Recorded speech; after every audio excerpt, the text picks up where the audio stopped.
Deadline Live, the 26th day of January 2005. I'm Jack Blood, your narrator and radio gun. We are here 2 p.m. to 4 p.m. Central Time on the one and only Republic Broadcasting Network. So glad you could join us this Wednesday. Well, we have a very interesting show for you today. And I say that imploring you to come to the table today with your most open mind, because what we're going to be discussing is something called the Disclosure Project, headed by Dr. Stephen Greer. What is the Disclosure Project? Well, this is a consortium of ex-government types and very high-placed, very knowledgeable people wanting to disclose to you, the public, the truth and facts about extraterrestrial life and unidentified flying objects. It's a very controversial subject, but it's a very important subject. Part of what we will be speaking about today is the militarization of space. This is something I know that I will be agreeing with on my guest. Not sure how much else, but I'm going to be skeptical, but not irrational. I'm going to keep an open mind.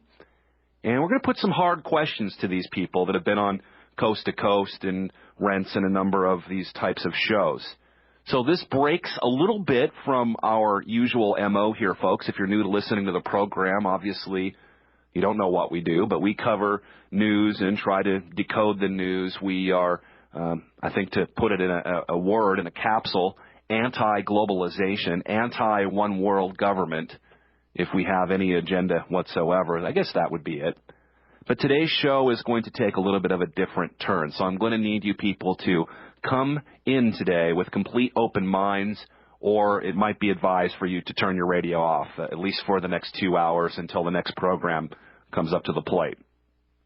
Those of you who feel extremely judgmental about these types of things won't be able to make it through the first part of my interview, where I will allow my guest Stephen Greer to tell us what he knows regarding the governments of the world hiding this technology which could provide free energy for the world, this technology which, of course, can be used for military purposes and for surveillance purposes and for putting together the police state. So there's a lot to this, folks, and again, I just implore you to be skeptical, but not irrational. Keep an open mind. Deadline Live, Jack Blood. We'll be right back after these messages. You got to love the people in France. I know that most Americans love the good people of France. That's why they eat freedom fries and freedom toast, and and they love us too. If you've ever been to France, as I have, you'll know how much they love you, Americans. But anyway, they've recently proposed an international tax to fight AIDS. This AIDS thing is becoming quite a popular industry, I have to say. Now, again, my heart goes out to all of the people that have it legitimately, but or HIV. But we've done a lot of research on this. We've done entire programs on it with people like the esteemed Dr. Leonard Horowitz and others who kind of cut through the BS, so to speak. But this is really becoming a huge industry. Of course, I read a story yesterday how Bill Gates, along with an entire government, also putting $1 billion into this AIDS fight, and also working as a subtext to that to vaccinate 90% of our children. On that note, Tony Blair says that the U.S. needs to integrate with the world, getting a little bit critical on his buddy George W. Bush. It seems like we are going headlong into this new world order. I'm sorry. That's the wrong term, isn't it, folks? The world order. There's not much new about it, unfortunately. Our show today will, of course, touch on that subject. There are many ways to get the populations of the earth to subjugate to this world order, this one world government, globalization, a global state, a global union. It's interesting, when this country was first founded, they called it a union, but really what you had was a bunch of different countries. The country of Massachusetts, the country of New York, the country of Texas, the Republic of Texas. Varying republics locked into a union, which it took a while, depending on your point of view. It took a while, but ultimately the states' rights were superseded by the union. This is what we see now in the European Union, where every move to put together a one army, one language, one coin, leading a cashless society, of course, one religion, potentially,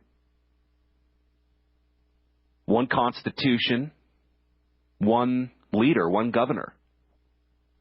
So it's not hard to imagine, as these unions join under the banner of a global union, that it will just be a matter of time before, again, the states or the countries are superseded by the, quote, union. That's why a couple of months ago I was talking to Desi Andrews, who does the program weekly with John Statmiller here, the show airing right after hours on Republic Broadcasting Network. If you haven't heard Desi Andrews before, well, she's a very interesting woman, extremely well-researched. And I said something about, well, we've got to save the union. She said, no, the union's bad. God, you ever noticed on Drudge how you can, I'm completely locked in. I've got to shut down the computer now. Thanks, Drudge. Appreciate that, buddy. You don't have to worry about that at jackblood.com. In either case, I digress. So part of what we're going to be talking about today with this disclosure project and other information that comes out like this, such as the information by John Lear, such as the information by Bill Cooper. Many of you know Bill Cooper. His book, Beyond the Pale Horse, is chock full of government documents and first-hand accounts, first-hand eyewitnesses to potential alien technology and an alien presence here. One of the things that Bill Cooper says in his book is, though, just one line, you have to read the whole book and focus, and you'll find it. This could all be disinformation. In other words, the people he was working for and with, that being the U.S. government and the military, could have very well put this all out as misinformation. And it's not hard when you think about it. So objectively, we have to look at this as potentially what we face. And why would that be? Well, of course, you know, if you go back to Nazi Germany, they had these machines called Foo Fighters. Some called them, I believe, Kraut globes. In either case, as the war ended and roughly 1,500 of the top Nazi physicists and doctors and torture masters were brought into the United States under Project Paperclip, it's not hard to imagine that this type of technology could have been usurped and, of course, used by the victor. To the victor go the spoils. Now, there are a number of things that are very alarming here. How Gorbachev fits into this whole thing, how Reagan fits into this whole thing, how Star Wars fits into this whole thing.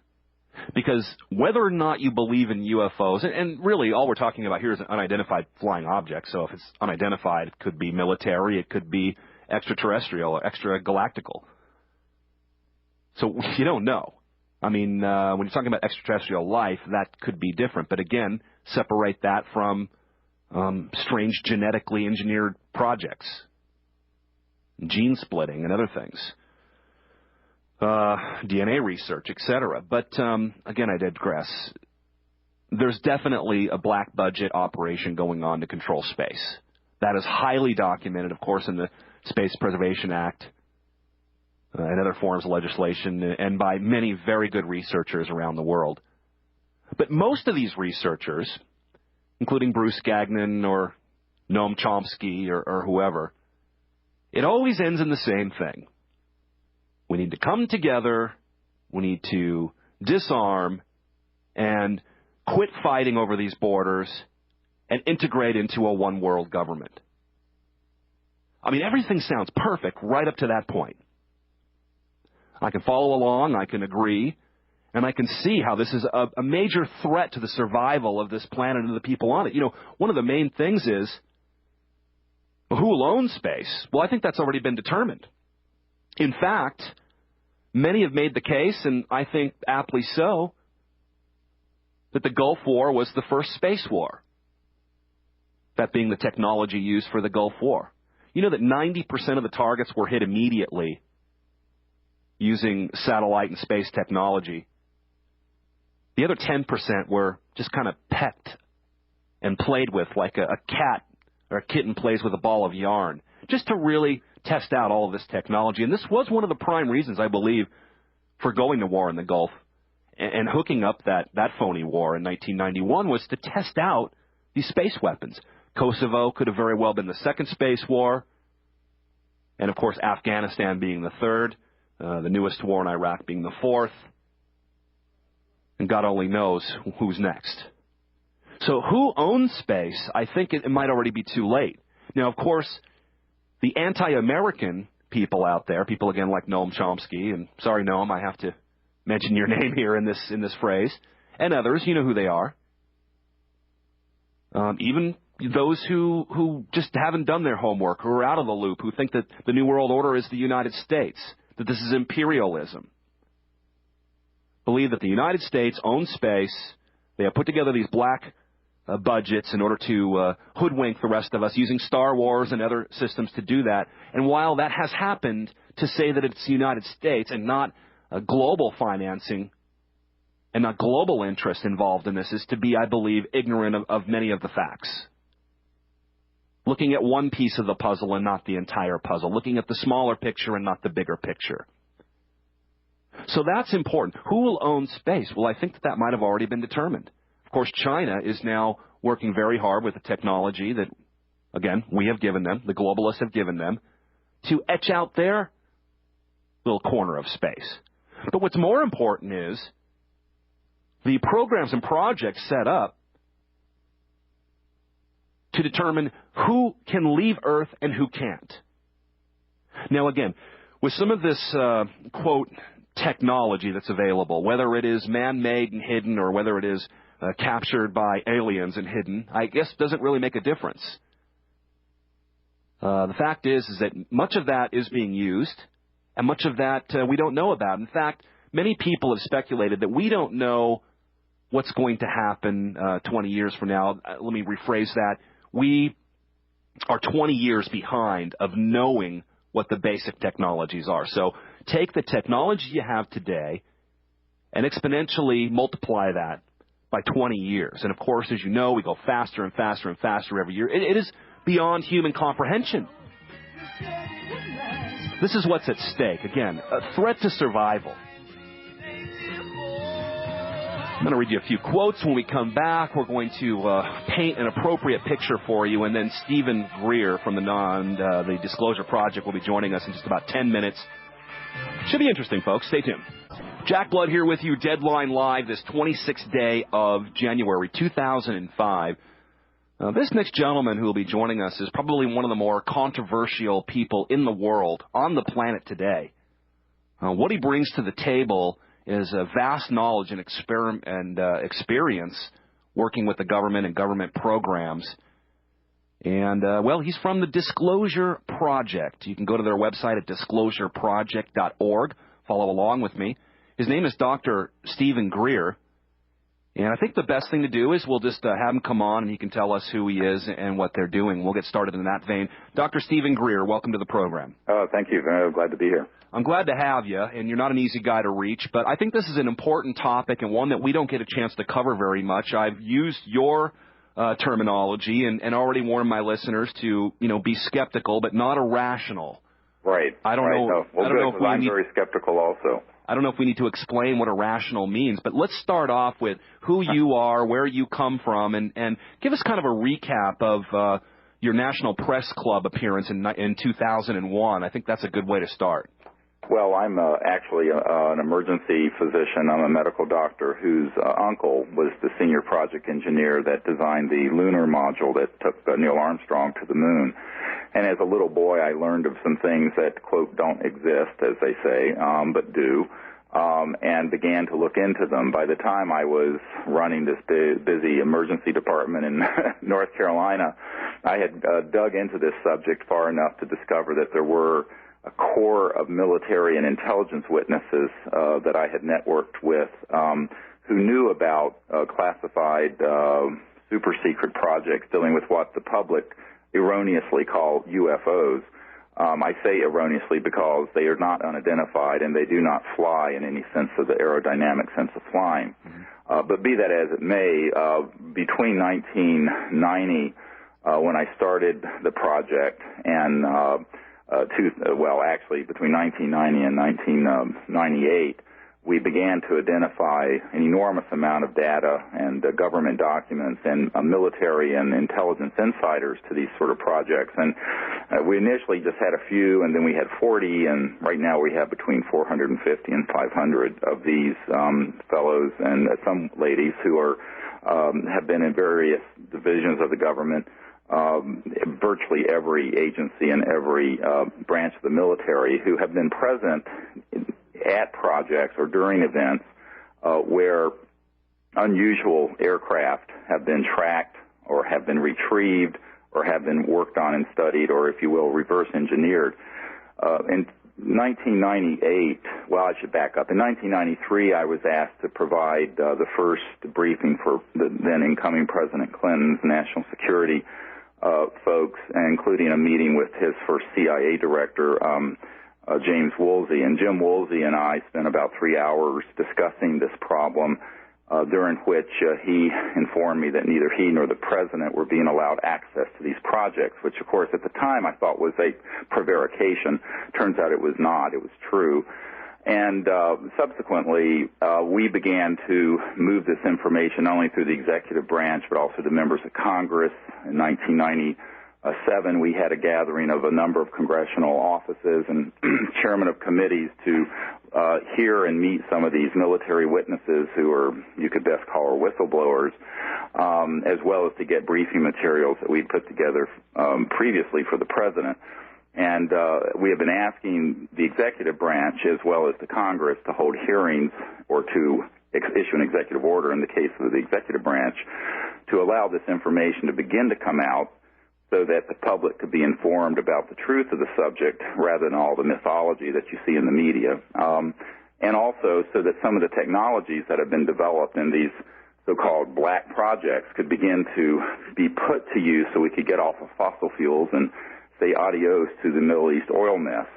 So it's been a very long project. Back a few years ago, it overtook my medical career, and at this point I'm working on this all the time, trying to get the information out and trying to, on a parallel track, discover how these technologies are operating, and our group is working on some experimentation with building them. You mentioned that you briefed former CIA Director James Woolsey.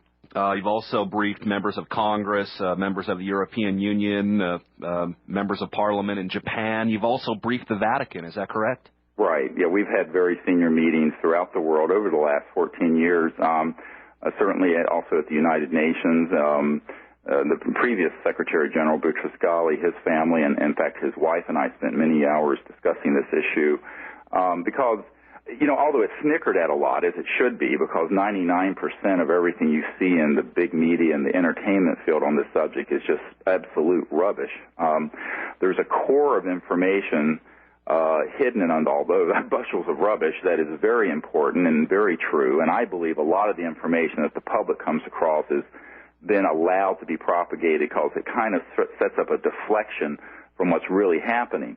What's really happening is that exactly what Eisenhower warned us about, and when he left office in January of 1961, when he said, look, there is a military-industrial complex that it will get out of control and be a threat to our security and to our democratic principles. I'm paraphrasing. Yeah. But he said this, we've learned, because he had been stabbed in the back by large corporate and financial interests that had hijacked a lot of the supposedly national security and military and intelligence projects related to UFOs, because they had discovered that, in fact, these things were operating off of a type of physics that would completely enable us to transition out of oil, gas, coal, nuclear power, and centralized utilities.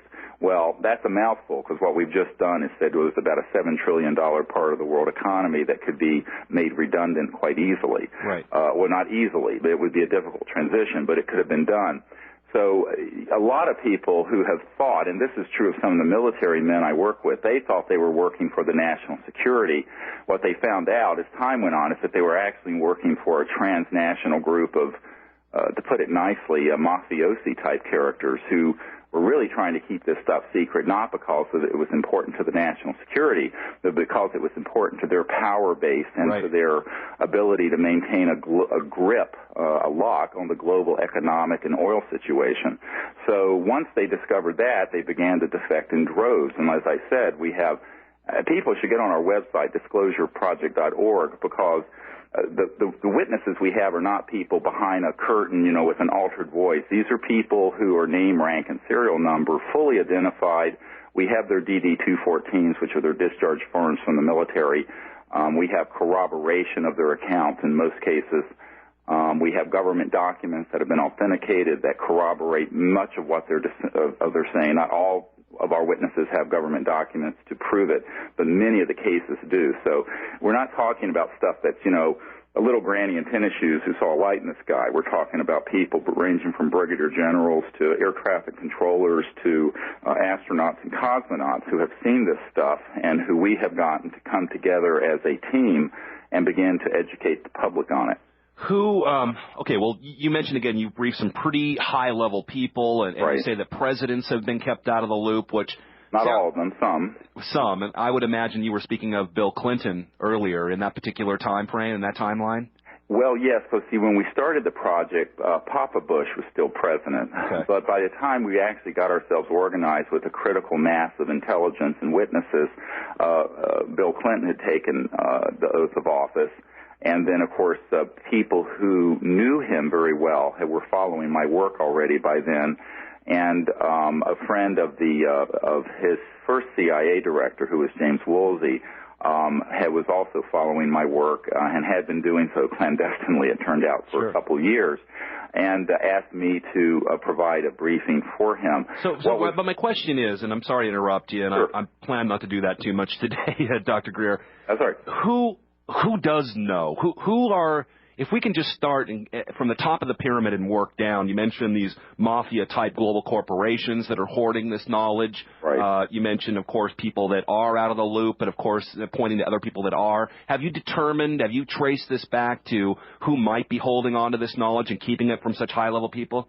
Yes, we have a list. In fact, I have personally met with a number of these people who are inside this covert management group. And about 40 or 50% of them now agree with our team that this information should come out. There are others who are adamantly opposed. You can imagine it's a very, very difficult call because there are two things. One is that the information itself would transform both the world economy and the course of human civilization, but also I think a lot of it, there's certain inertia that goes with this kind of secrecy, and that is it's very hard for these groups to come clean on stuff that they've kept secret using illegal and extra-constitutional means to do so, up to and including murder and lying to U.S. presidents and lying to congressional committees. I mean, we're talking about very serious breaches of the law. So who's in the loop? I mean, can we name names today? We can, if you'd like to hear some. Yeah. For example, if you look at such as the Lockheed Skunk Works group, there are folks inside that group who have been working on this problem for decades. Northrop has a group dealing with this. A very key part of the operations during the 90s were, and even up until recently, has been Science Applications International Corporation, SAIC, out of La Jolla, California, and former National Security Agency head Bobby Ray Inman, Admiral Inman, went from that position to being on the board of SAIC. There are other people who worked with him very closely over many years, who are also involved in these projects. Senator Goldwater, before he passed away, and I met for some length of time, and he very much wanted this information out, but had also been denied access. He did know that Curtis LeMay had known about it, and when he went to Curtis LeMay, when Curtis LeMay was the commander of Wright-Patterson Air Force Base, he was told point blank by Curtis LeMay that he would be court-martialed out of the military. That is, that Senator Goldwater would be court-martialed out of the Air Force Reserve as a general if he ever made an inquiry about it again, and that at that point, Curtis LeMay himself was being denied access to a lot of the operations that were going on at Wright-Patterson Air Force Base, where some of these devices had been retrieved and were being reverse engineered. So, can we put people like David or Lawrence Rockefeller in this loop? Well, actually, that's a more complex story. Certainly David has had information. Lawrence Rockefeller was a friend of mine, and he was wanting to have this information brought out and was supporting strategically much of what we were trying to do in the early 90s. However, he was surrounded by corrupting influences that stopped him from being able to do too much. You have to understand, a lot of times these emperors don't have any clothes, and it's a more complex problem than that. You certainly have other interests that are involved. There are covert groups within the Vatican, for example. There are cells within the Opus Dei group who have knowledge and have control over this. And then you have the Liechtenstein family. And I personally met with Hans Adam von Liechtenstein, who's the reigning crown prince of Liechtenstein. And, of course, the huge banking and financial empires that are centered in that also have had an interest in keeping this sort of thing either falsely presented to the public, and i.e. there's marauding aliens from outer space having sex with the people in trailer parks in West Virginia, et cetera, and so on ad nauseum, or they just completely try to keep the information quiet.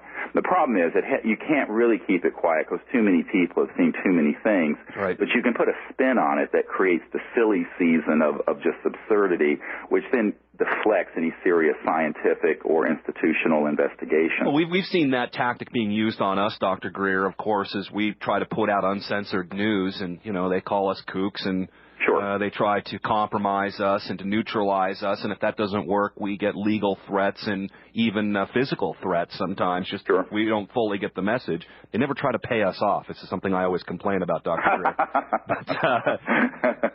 I'm been attempted here, but we're not for sale. So. I'm going to move back just a space or two because I know that you're also the founder and CEO of Space Energy Access Systems. Right. How does that correlate with the Disclosure Project? Well, it's an outgrowth of the Disclosure Project, much like the Rocky Mountain Institute spun off a number of corporations looking into energy issues. What the Disclosure Project eventually found was that the raison d'etre for the secrecy was very much centered in these energy and propulsion systems that had begun to be understood in the 40s and 50s, and certainly by the late 50s and 60s were fully operational. And I'm talking about electrogravitic and anti-gravity type systems, energy generators that extract energy from the space around us, not outer space, but the space in your room that would generate all the energy you need for your home or business without any connection to a centralized grid or the burning of any fuel. These sort of advanced physics, propulsion, and energy generation systems were at the core of the secrecy. And so in 2001, after the 9/11 events, this was the event that indicated to us that we were going to have to step up the pace of moving information disclosure into the development and disclosure of an actual working prototype. And now it may be a primitive Generation 1.0 version of what Lockheed Skunk Works is sitting on. However, what SEAS is doing, and by the way, our website for that is seaspower.com, seaspower.com. Okay. And what we're trying to do is identify inventors and scientists who are legitimate and credible, who have prototypes of devices that illustrate the physics and the principles of this type of energy generation. These have been around for many years. It's understood that probably Tesla had this sort of system. Certainly Gray did. We know that there are other people who have discovered this same thing. I mean, the laws of the universe are universal, and there's nothing new under the sun in a sense.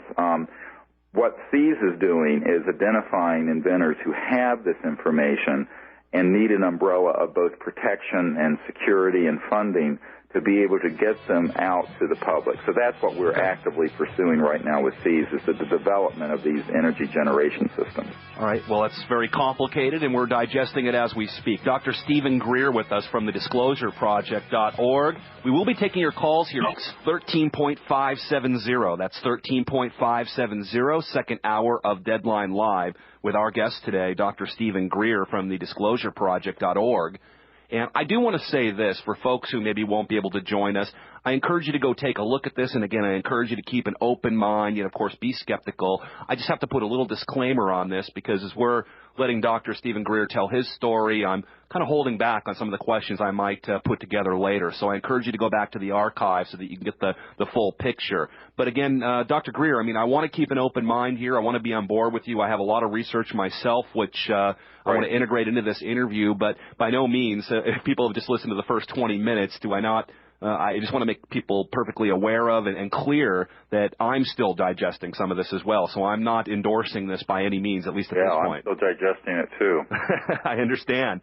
Well, you know, you mentioned earlier about suppressing technology, and, of course, this is a whole can of worms itself, dominating intellectual property here on this planet today. Right. And I know that, you know, keeping control of ideas is you know, the info war. It's really, really important. In fact, so important that Mayor Amschel Bauer, who was head of the Rothschild family, once said that, you know, I guess a reporter or somebody had asked him, you know, what are you most afraid of? What are you afraid that might bring down your empire, your house of Rothschild? And he said, well, not gambling and women, really, but I'm afraid of innovations. I'm afraid of ideas. Right. And I truly believe, Dr. Greer, that one idea could change the face of the entire planet. And if you don't keep those things locked up in a cage, in a can, not giving access to the populace, you have a pretty good chance to control the population for years to come. Well, that's right, and it's interesting because some of the people we've worked with have been from the former Soviet Union and who are rather senior cosmonauts and people who are in the military there, including generals and colonels. And one of these officials said to me a few years ago, and it was rather poignant, he says, you know, we're all slaves on somebody's plantation on this planet right now, and it just turns out the plantation that's running over there in America is a little more prosperous than the plantation that we've got here in Russia. Yeah. And I laughed, and I said, well, there's some unfortunate truth to that. I would say that at this point that the corruption is so endemic and pervasive that it's rather disturbing, because we're not talking about you know, something like an act. A lot of people have wanted to tell me, well, you know, don't you just think it's just been overlooked that this stuff is going on? I said, no, not a chance. I mean, I've met with too many people in high places, as it were, who know what's going on, but they don't want to take on those sort of interests. And in fact, a good friend of President Clinton's came to my home shortly after, I guess it's a month or two after I met with his first CIA director, and said, you know, look, we very much agree with what you're saying, that this information needs to be brought out and these projects need to be brought under some kind of legal control. But he said, you know, if we do this, we're afraid that the president will end up like Jack Kennedy. And I burst out laughing, thinking this guy had to be joking. And he wasn't. Yeah. He wasn't joking at all. Well, I can see why. I mean, we're talking about, folks, roughly an estimation, because you can't truly know, but we're talking about $40 to $80 billion a year in black operations to cull this technology and to hide the technology and potentially use it. Right. It's actually closer to $100 billion. And, in fact, when I met with the chief investigator... Why don't you hold on to that, Dr. Greer, because we're just about to go to our second hour. We'll have a short segment and then a much longer segment after that. Dr. Stephen Greer with us, folks, thedisclosureproject.org. Deadline Live. We'll see you on the other side. Stay tuned. Joining us today, Dr. Stephen Greer from thedisclosureproject.org. He's also the founder and CEO of Space Energy Access Systems. Disclosure Project is, by the way, a not-for-profit research project working to fully disclose the facts about UFOs, extraterrestrial intelligence, and also classified advanced energy and propulsion systems. He's devoted his time and life to this project. Dr. Greer, by the way, has been on Coast to Coast, of course, with George Norrie and Art Bell. It's been on the Larry King Show, CBS and BBC, and been broadcast all over the world. He joins us now live. We're lucky to have him today, Dr. Stephen Greer. Dr. Greer, I just have to ask you, what did Larry King think about your information? Well, he was very interested. I met him before. He looks like a guy who knows a lot more than he's telling. He does. And, in fact, well, one of the things is that when I was on his show, since I was still working with the Clinton folks and the CIA director, I didn't mention that. And, you know, he's the guy who likes to kind of know what's really going on. And so after the show, I was in his makeup room and stuff, and we were talking, and he said, you know, what did you mean when I asked you, you know, what does the president know? And you told me that I shouldn't comment on that, but you should ask the president. I said, well, it means that my group has been the group that's been primarily involved in providing that information to the White House for the last couple of years. And he looked at me and he said, well, why didn't you say that? I said, because they're still there and we're still hopeful they'll do something constructive and what have you. But, yeah, Larry King very much was interested in this subject from a personal point of view, and most people are. I mean, I think there are very few people in the world who haven't heard something from someone they know where it would indicate that there are things going on that don't square with the conventional wisdom that you see in the big media. Yeah. And by the way, the only thing I have found more corrupt than these large corporate military intelligence projects and the financial interests behind them is the big media. The big media, in my opinion, is the central reason for why the public is so misinformed on many, many issues. Well, you mentioned mafia types that don't want this information disclosed, and I will go ahead and put it out there that, you know, of course, corporate media, Chicago Tribune and Belo and Viacom and General Electric and you name them, I mean, it's really gone down to a few hands of these multinational corporations. So they're controlling the information, which is, of course, according to their directive and directives like Operation Mockingbird, which is to control what people think. And the testimony from guys like Jose Delgado, Dr. Delgado in front of Congress, saying that you cannot allow the people to think for themselves or you'll have anarchy on your hands. So that's pretty much, we know where they're coming from. The questions I have for when you come back is, how far back does this go? How far can we trace this potential extraterrestrial presence? And, well, that's just the tip of the iceberg. More with Dr. Stephen Greer and your calls right after this deadline, folks. Welcome back to the program. Dr. Stephen Greer with us again. The disclosure, in fact, just simply disclosureproject.org. You can very simply do a search for that, and you'll pop right in it, so you don't even know how to spell it. A ton of documentation and information there by Dr. Greer and his colleagues.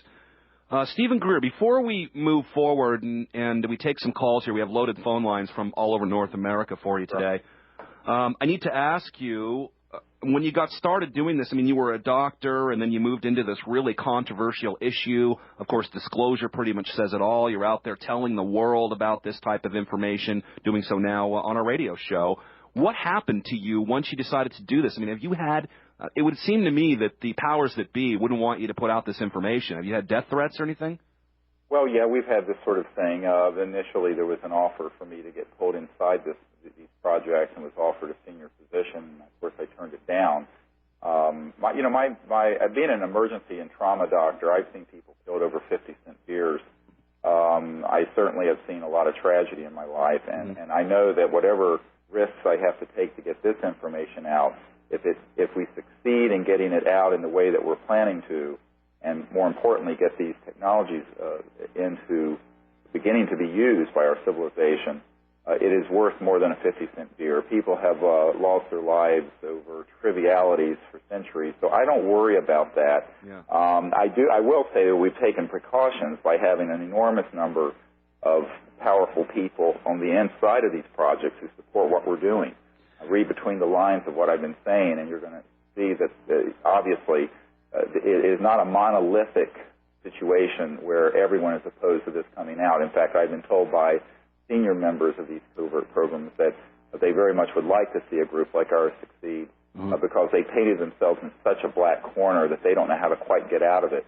You mentioned Lawrence Rockefeller. Obviously, you have friends in high places, so that's not going to hurt. Your phone sounds awful, Dr. Greer. I don't know if you're speaking directly in it, or if you're on a speakerphone, or if it's being. No, I'm not on a speakerphone, but let me just adjust it. Yeah, I want to make sure that better? That's much better. I want to make sure that this comes through as cleanly as possible. Sure. Because a lot of people are going to go to our archives and try to listen to this program right. much later. Last question I have, and then I want to take some of these phone calls that are patiently holding for you. There might be a line open, folks. 800-313-9443, 1-800-313-9443. How far back does this go, Dr. Greer? How far can we trace, what's the word, extraterrestrial visitations? How far back can we document it? Well, people have evidence that I think is not terribly strong, but would be indicative that this has gone on for thousands of years. Certainly there are, for example, carbon-dated cave drawings of what look like extraterrestrial vehicles that are just like what we see in the skies today. They found a modern fighter jet sculpture in a Mayan dig, I think about 3-4 years ago. Yes, and also there have been, the whole thing about the Nazca lines in Peru, and there are a lot of sort of archaeological indications that perhaps this is an ancient rather than anything modern phenomenon. But what we have done is to go back to the 30s and 40s forward, up and through even up to the present time, and identified people and evidence that is current and that is dispositive in the sense that in any court of law or anyone who would objectively review the material, they would see that there is something legitimate going on that has been hidden from the public and, in fact, even from our senior elected officials. So, but I do think it is something that's been going on for a very long time. Well, some mention the work of Zecharia Sitchin, of course, in decoding the Sumerian text. Of course, there's mention of the Nephilim in the Holy Bible, where it talks about these gods coming down from the sky in clouds and mating with the daughters of men. Right, man. But how do we discern between disinformation and real information? I mean, there can be information such as this planted, I guess, to make us think that this could exist. How do we discern between the two? Well, the same way you do with anything. You have to go to the evidence, and you have to look at it objectively. My own personal opinion is that I try to stay out of things that are speculative or that are conjecture simply because it's a very slippery slope. What we've tried to do, if you look at this, for example, we have a book out called Disclosure that people can get at disclosureproject.org. It has the transcripts of the name, rank, and serial number of almost 70 of these military and intelligence witnesses, along with the government documents. Anyone who can read, English, and in France, actually, it's been translated and it's distributed now in France as well, we'll see that this is very, very strong. Not only are the government documents very strong and clearly indicating that this material is accurate, but when you have a dozen separate air traffic controllers in military and civilian sectors who have tracked these objects going thousands of miles per hour and making right-hand turns without decelerating, and their testimony is consistent, even though they don't know each other, dating from the 40s all the way up through the But again, how do we know that isn't some type of man-made terrestrial technology that we're just not aware of, and maybe they're fooled into thinking that it's something that it isn't? Well, because, in fact, this is a very good point. I think a great many of them are man-made and are based on things we've studied that are from off-planet. But the documentation that exists, I don't think anyone believes that we had this sort of thing operating in the 30s and 40s when we still had vacuum tubes and things of this sort. And on top of it, there are people inside our witness pool who have been on retrieval teams where they have actually retrieved the bodies, the actual physical extraterrestrial bodies. I mean, you had the Nazis and the famous Foo Fighters, and then you had well-known Nazis. In fact, Dr. Dorenberger, who was, I believe, the go-between between the Pentagon and NASA when NASA first started, was also a German SS officer, I believe. And sure, and Hermann Oberth and Werner von Braun. All those people actually had knowledge of a lot of these advanced physics. But that begs another question. Where did they get the ideas from? We have indications that in the 30s there were some of these non-human objects that were tracked and were retrieved that had been downed using advanced electromagnetic weapon systems that did exist at that time. So this goes back a long, long time. And at this point, for most people, it's a very muddy picture because I think a great many of the things that people see, for example, in the high desert of California, are launches of these anti-gravity prototypes out of the area around Palmdale and the Edwards base facilities that are out there, where Lockheed and Northrop have very extensive subterranean research facilities. Yeah.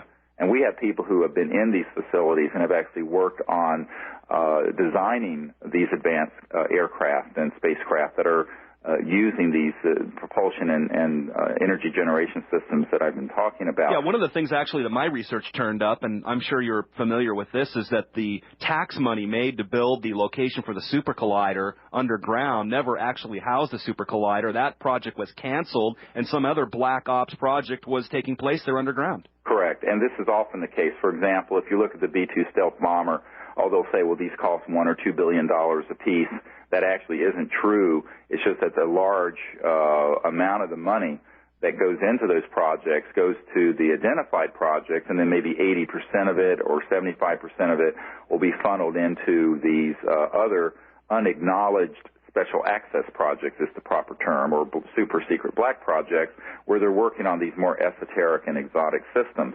So it's a very complex, and it's very much, it's like a page out of the Mafia book where you have a storefront, and, it looks like it's an Italian restaurant, and, money's coming in and out the back door, it's all going. Right. So very much this is how a lot of these operations are going forward. And you mentioned, esoteric knowledge. I mean, that's also another contention, is that this technology's been around.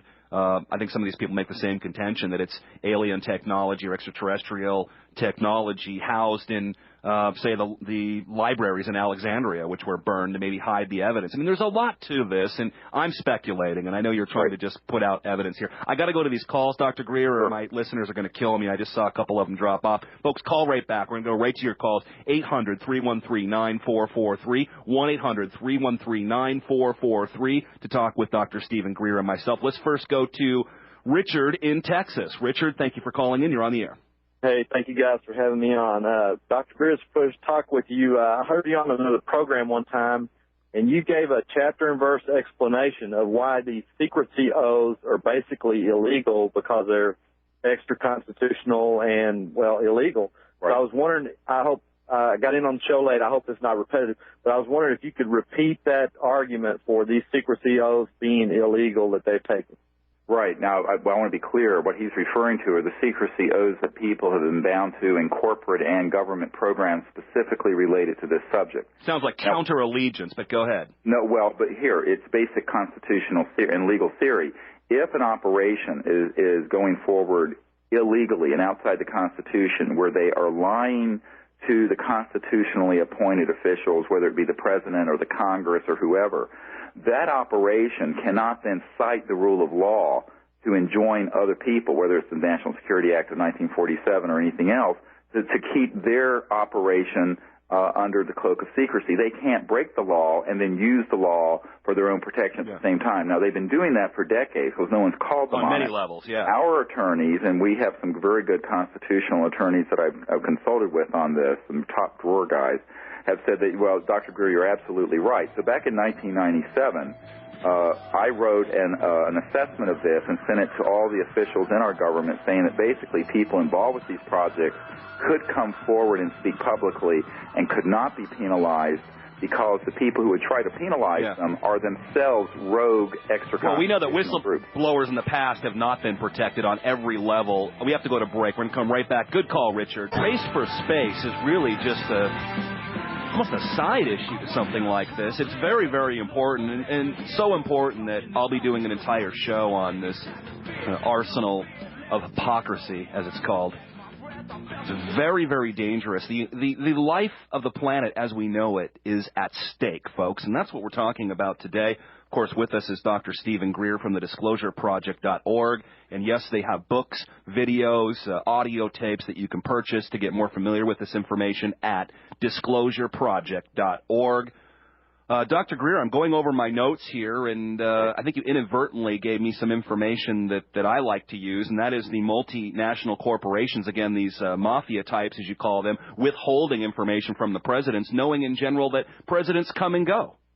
Well, this is true. Not only that presidents come and go, but I have done briefings, for example, the director of the Defense Intelligence Agency and the head of intelligence joint staff, who invited us to come in with some of our inside whistleblower witnesses to brief them, because when I had given, for example, and your listeners need to listen carefully to this story, when I'd given the head of intelligence joint staff, what's called J2, the project code numbers, which we have, and names of some of these operations, he looked into it.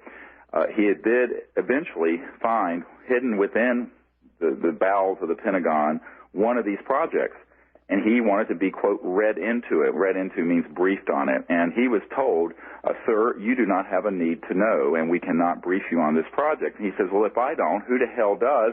I'm the head of intelligence for the Joint Chiefs of Staff. Now, this is an admiral. Yeah. So by the time I get to this meeting with a few of my witnesses and an Apollo astronaut who walked on the moon and a few other folks, this guy is, of course, hopping mad, not at me, but at the situation. This man personally turned to me and said, if you have identified a lot of insiders who know about this, you have my permission to go to the media and put this stuff out there, because this is a rogue, illegal operation. So a lot of people ask me, who gave you the authority to go forward in 2001 with all this top-secret testimony? I said, well, no less a figure than someone who's sitting at that position at the Pentagon. So not that I needed his permission by any means, but because we had already done our own assessment that this was an illegal and rogue operation. But it gives you a sense of how screwed up the whole system is. Yeah, owners don't often tell CEOs or presidents of the company everything about the company. I mean, their job is to steer the ship. Was Edgar Mitchell the astronaut you were speaking about? No, I can't comment, confirm or deny that, because this is a meeting. The other people participating were confidential. So I got a ton of questions for you, but let's go back to the phones with all these great listeners patiently holding all over North America here. Let's go to Fred in Philadelphia. Fred, you're on the air with Dr. Stephen Greer. Thank you. I don't know what position Dr. Greer takes on the existence of actual patents of technology like anti-gravity and others, but there are certainly applications for those types of patents, and they've been sitting around for 5 years or more. What is going on with the normal application and granting? Do you have any specific patents in mind? Sure. I have an application here. It just says anti-gravity machine with a classification that does not fit into any existing U.S. Patent Office classification. Could just be a guy in his garage, I think, maybe, too. But no, but what I'm saying is that it's a certain bellwether, it's a certain it's an intellectual tool that we have to use, is that the elite cannot contradict themselves. If they are, then their credibility falls down. So if they have if there's an application for anti-gravity and it hasn't been granted, either has to be granted or there has to be a reason why it isn't granted. Dr. Greer? Well, this is a complex issue, and it's probably beyond the scope of this show, because the answer is a very long answer to what he just asked. But remember that most patents of this type end up getting either acquired or black box. And when I call black box, it means that they are usually given a Section 180, 181 of Title 35 of the Patent Law, which allows for a seizure of anyone's patent and all intellectual property if it is deemed to be of significance to the national security. Now, because the Patent Office has been used by these corrupting influences, they have killed, seized, or intimidated people in the past. So we know this because I have several insiders in the Patent Office, one of whom lost his job because he was a whistleblower on this sort of thing going on in the Patent Office, Tom Ballone. And so what we can prove is that, yes, people have had inventions. They have put them through the Patent Office.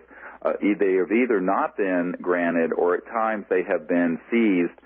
More often than not, they will also be acquired. For example, a large corporation that sees that this could be a threat to their interest will offer X millions of dollars to some little inventor who stumbled across this, and usually they will sell out, and if they don't, then they're threatened, and then they do sell out. People say, oh, come on, that can't happen. It sounds like a novel, but it happens every day, in fact, and I know people personally that have had that happen to them. Now, this gets into the whole question of seas right now. I'll say this, and I'm being very careful. We're working as we speak on a motor that would be one of these, not anti-gravity, but one of these free energy generators. I have seen it operate in another country, and it was legitimate.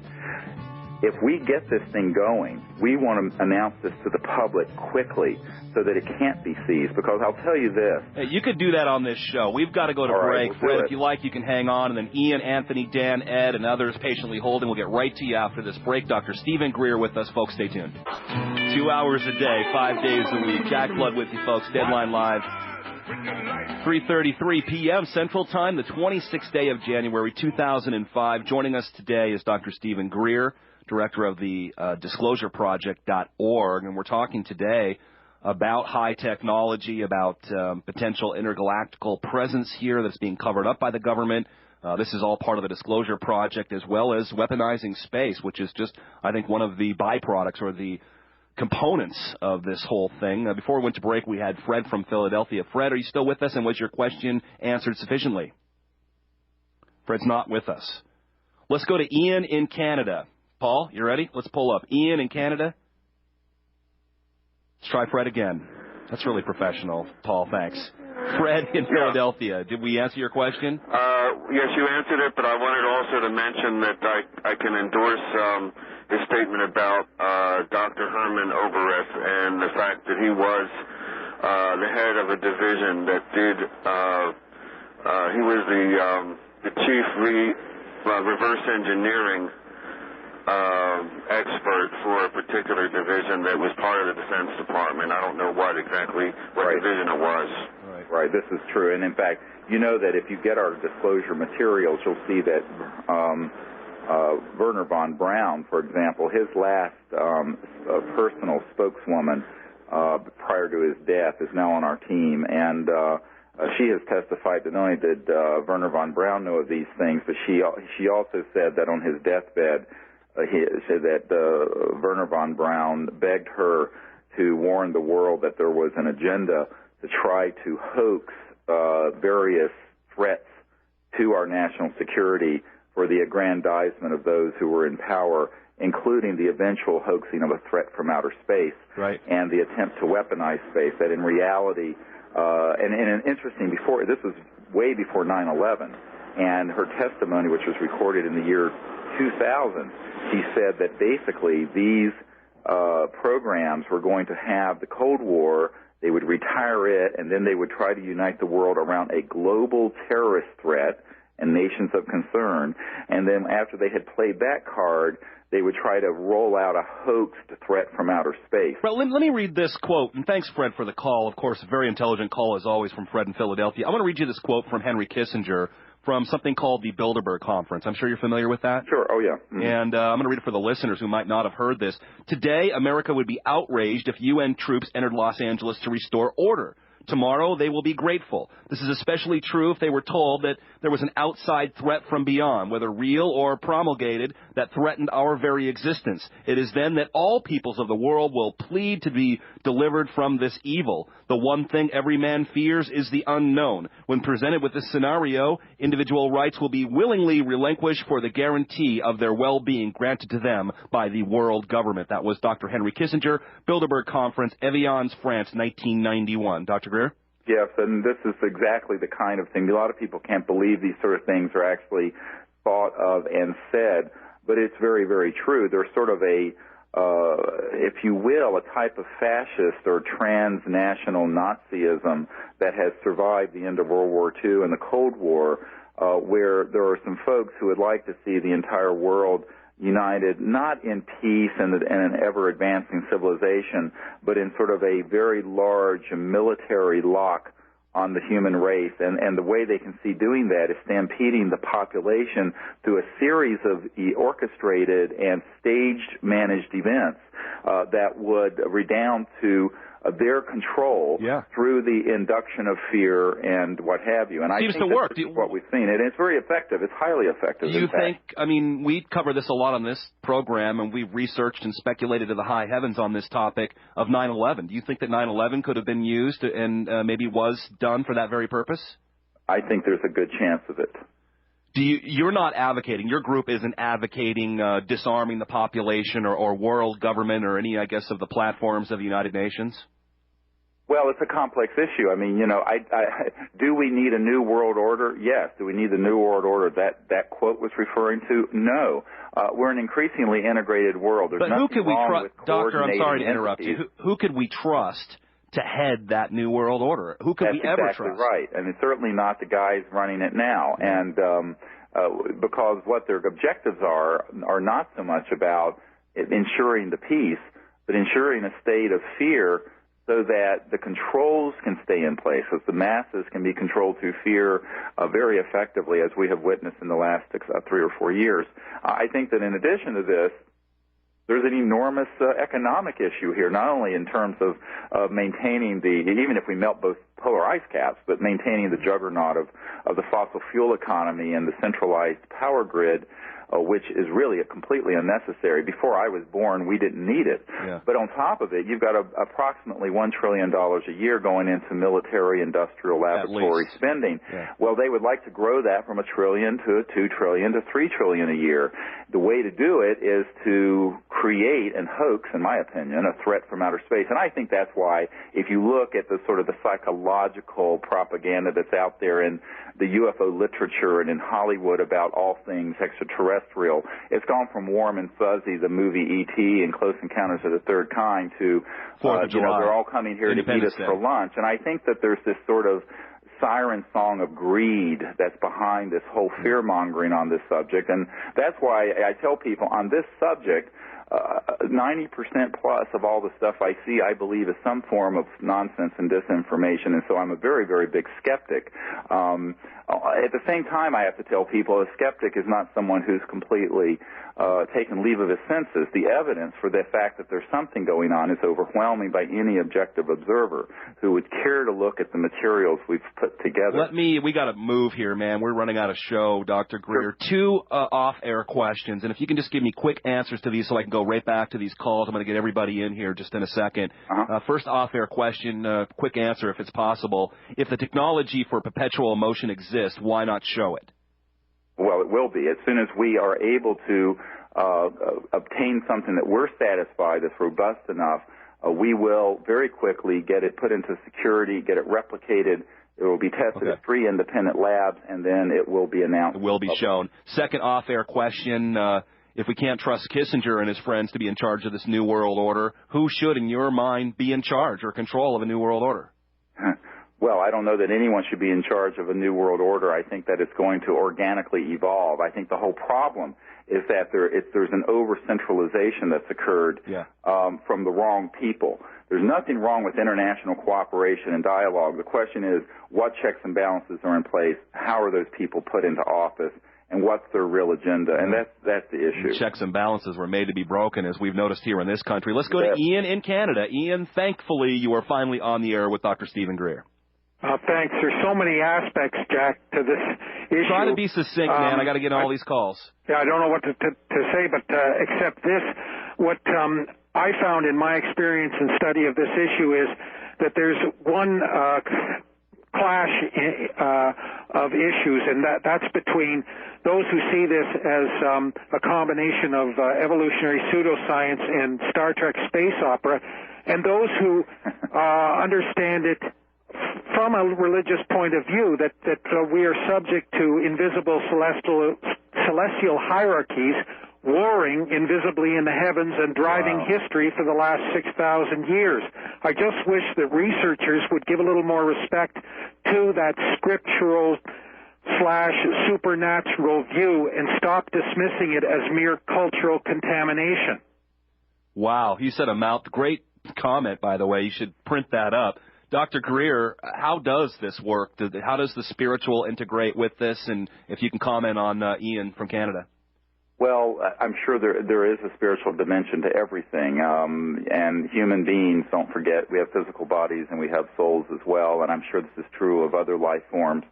I think a lot of what has been presented as some sort of big galactic battle out in space isn't quite at all accurate. I think that there are spiritual dimensions and there are physical dimensions, and there are places where those two intersect. So the issue is rather complex, but... Yeah. Have you ever been out to outer space? How do you know there's no battle out there? Because not only the Bible, but other scriptural sources, Indian texts, tell us that there is a battle out there. So well, there is a battle, and I think that it's a metaphorical battle. I think that if you understand the technologies we're talking about, you could not actuate the use of these technologies for anything resembling a battle or a weapon system without terminating an entire world each time it was employed. That's exactly right, which means this technology isn't exactly neutral, as everybody likes to play it off, and there has to be some type of a spiritual element here to just... You know how I saw most people killed? Good old-fashioned steak knives and hunting knives.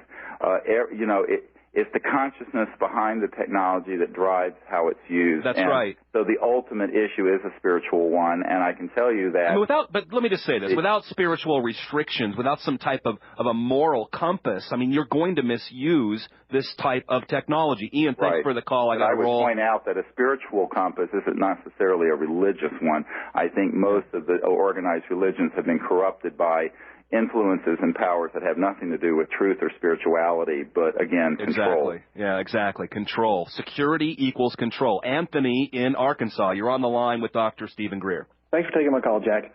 I've got a few questions for Dr. Greer. For one, first of all, I wanted to kind of relate a story that my dad had told me when he was a young man. Right. He had an experience with a UFO that he said hovered close to where they were and seemed to hover over a power pole. Right. And it looked like it was, in his mind, sucking energy from the pole. Now, that was what he said. Is that consistent with anything that you've heard of regarding these energy propulsion systems? Yes, I certainly have heard of a type of inductive event where these objects, and of course this could have been early man-made one, have, quote, been nursing on high-voltage lines. And also off of other points of electromagnetic stress or electromagnetic power. So, yes, we have many reports of this. Okay. And then also a few other questions regarding the video that's on RBN Live of the video of you and all these other folks at the press club, I think it was. Mm-hmm. Yes. There was somebody mentioned in passing that they thought there may have been some alien civilizations on the backside of the moon. Can you elaborate on that? Well, we have several witnesses who solved some of the classified downloads of the lunar orbiter, which was the mapping and surveillance spacecraft that went up before we landed on the moon in the mid-'60s, where the images showed clearly artificial structures, some recent and some very, very old, that were in the terminator section in the area right between the dark and the light side of the moon, and that these had been mapped and were very well documented. And we have more than one witness who has seen those images, one who had a top-secret crypto clearance and was at Langley at a facility being run by the National Security Agency back then. And there was I think you've just hit the apex of my open mind, but... I'm doing the best I can. All right. Thank you, Anthony, for those great questions. Let's go to Dan in Vegas. Dan, you're on the air with Dr. Stephen Greer. Well, thank you. Can you hear me okay? Yes. All right. My question is more, just basic. How do we make any money off of this, Doctor? Well, I love it. Get it right back down to the good old. I think that the whole civilization that we have in front of us is really relatively impoverished. And let me say what I mean. We live in a world right now where we think we're high-tech, but all of our high-tech integrated circuits and computers and fiber optics and satellites and what have you, televisions, are running off of fossil fuels, most of which, 58% of which, is coal-fired power plants like we had in the 1800s. My point is that these technologies and the technologies that CESE is working on and that we are in the process of developing and testing as we speak would be the technologies that would run the entire infrastructure of the Earth without the need for fossil fuels or centralized power grid. It would not only result in an enormous growth in world economic activity, but it would decentralize power literally and figuratively, if you get my drift. Yes, I do. So, it will be a tide that will lift all ships. It will have to be done in a way that is as least destructive as possible. I regret that this didn't happen by the time I was born in 1955. It certainly could have been done by 1955. But here we are in the year 2005, and we need to do something about this. Well, there's nothing you could have done about it before you were born, but there's something you can do about it during your life. That's what we're working on. My point I gave up my medical career and $250,000 a year to do this. So, trying to squeeze this other right now there's no money in it for us. Well, my point is you are working. Our purpose. Yes, you are working on a project now that you're about to unveil. That project undoubtedly is going to put dollars to your bottom line. How does one contact you to see how one can participate in this? Contact me at SEASPower, SEASPower.com. Okay, C's like the 7 C's. Yes, I've been to the site. I've been to the site and saw the numbers there. Love the show. Let you go. Thank you, Dan. Appreciate that contribution. Let's go to Ed in Connecticut. Ed, you're on the air with Dr. Stephen Greer. Hello. Hello. Hello. Dr. Greer. Yep. I'm surprised to be talking to you. It's probably the only time I'll get a chance. All right. I have so many things to say. I'll start with Clifford Stone, one of your witnesses. Right. He's had countless interviews, countless. I've read tons, where he's talked about evil aliens and good aliens, and your bias has always been that there's been good aliens because they simply haven't come down here and blown us up or something. What I'm simply saying is that it's unreasonable to think that they're all good, just like it's unreasonable to think that they're all evil, and that there's probably a little bit of both. And these are some of the very witnesses that you're using, and they're claiming this, yet I've heard that you have this bias that they're all Well, it's not a bias, and I know Clifford Stone personally, and that isn't his assessment. I think that if I could somehow contact you, I can show you this stuff. I mean, he said it in countless interviews, even before this project. But it really, in a sense, I tell people, let's take that as to be true. Are we going to resolve the problem down the barrel of another high-powered laser weapon system? Oh, no, absolutely not. Here's the issue. If that's true, and we're still breathing the free air of Earth, they're at least more restrained than humans are, number one. Number two, the resolution of that problem is not going to be fighting fire with fire. Unfortunately, if you start dealing with technologies that have the ability to go faster than the speed of light, that are scalar, nonlinear weapon systems, you're not dealing with the ability for any of the interests involved to survive an outright conflict. So this then speaks to a larger question, is that who are we and what role do we have in establishing a good future for us and for the future of humanity? I completely agree. It's a spiritual question. That's the issue. But what I'm saying and at the same time, I'm very, very worried about the manufacture of an apparent threat when there's no objective evidence that there is a threat, and that has been done by people who would benefit enormously from stampeding the world into this idea that there are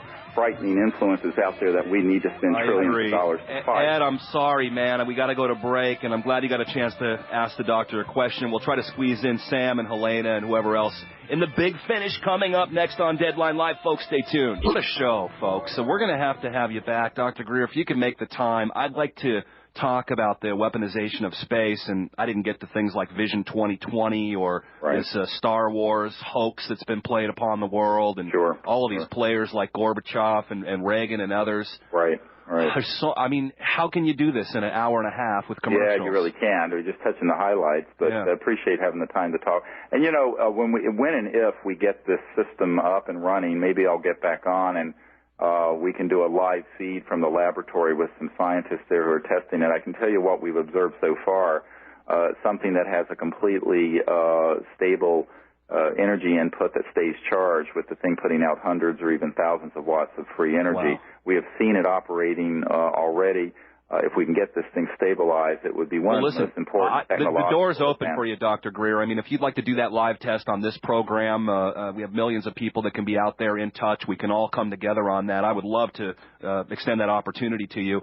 I have a couple of calls. I'm going to try to squeeze in one more anyway to get a last comment here. I have to ask you this because when it was known that I was going to have you on the program, of course, I got a lot of letters and people warning me about Dr. Greer, and they made some claims that you were a disinformation specialist, maybe working with intelligence services. What would you say to those detractors?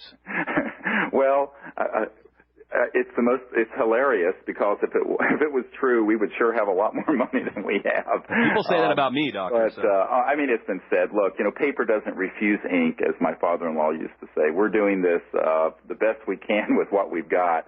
And all I can say is that there's no way that we're doing this for anything except out of our own conscience and trying to get the truth out and also help move our civilization forward. Okay. So that's what we're all about. Well, thanks.